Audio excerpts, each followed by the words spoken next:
There are two paths you can take to get your first Sitefinity project up and running.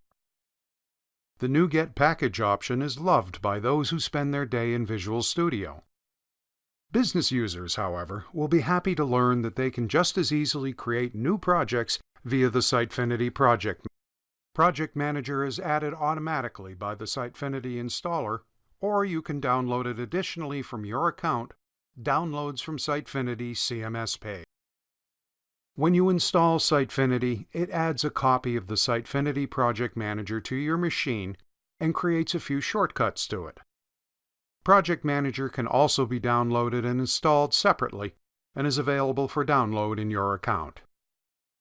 Once you open the tool, it presents a straightforward UI with a few options. I'll go ahead and click the first one, Create a new Sitefinity project.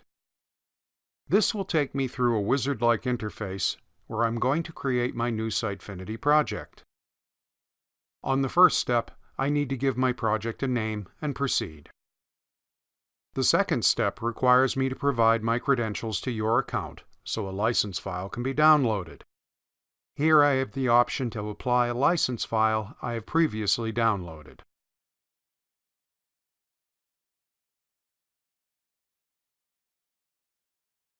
Finally, I have the option to instruct Project Manager to run my new Sitefinity project once it finishes creating it by clicking the Open the Administration of this project checkbox. If I skip this, I can run the project later. We'll focus in further detail on the next steps in setting up your newly created project and adding some content to it in our next video, Getting Started with Sitefinity.